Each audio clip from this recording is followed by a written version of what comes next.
Et puis, autre dossier qui avait fait couler beaucoup d'encre, la fermeture envisagée du lycée professionnel du Majambo à Limoges. Le recteur souhaitait transférer les cours vers d'autres établissements, estimant que les locaux étaient trop vétustes. Selon lui, 11 millions d'euros de travaux et de mise aux normes étaient nécessaires, mais le recteur avait dû faire marche arrière devant l'intransigeance de Jean-Paul Denanot. Le président de la région a d'ailleurs convié la presse aujourd'hui à une visite du lycée du Majambo. Emmanuel Denanot, Nassuf Djelani. Entre inspection et état des lieux, la presse a donc été conviée par le président de la région à visiter les locaux du lycée du Majambo.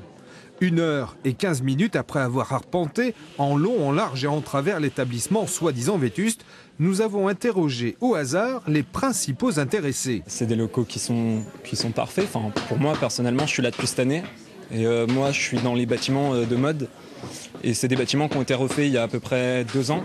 Donc c'est tout neuf. Et ouais, c'est parfait, quoi. Comme vous pouvez le voir, notre lycée il est vraiment pas insalubre. C'est vraiment des rumeurs qui ont été lancées un peu partout. Et puis après, on peut les croire ou on les croit pas, quoi.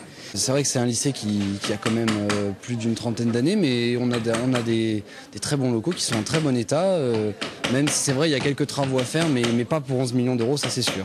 Et il est vrai, sans être un spécialiste de la rénovation, qu'il est difficile d'imaginer 11 millions d'euros de travaux.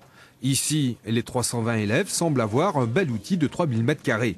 Avec cette visite, le président de la région a donc voulu rectifier les propos du recteur, tout en demandant des garanties sur la pérennisation du site au plus haut niveau de l'éducation nationale.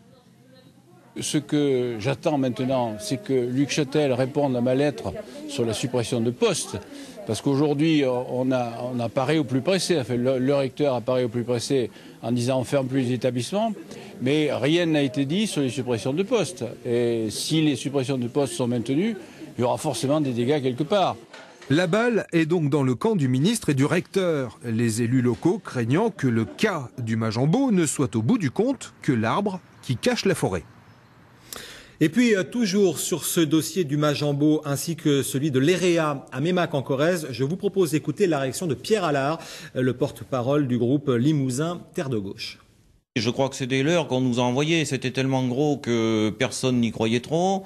Le recteur commence à dire, bon, je vais faire une sorte de moratoire pendant 1 an, mais finalement, il va aller récupérer ses postes ailleurs. C'est-à-dire que c'est le milieu rural et les villes qui vont souffrir dans leur enseignement primaire et dans le secondaire au niveau des collèges et sur les dotations horaires des lycées.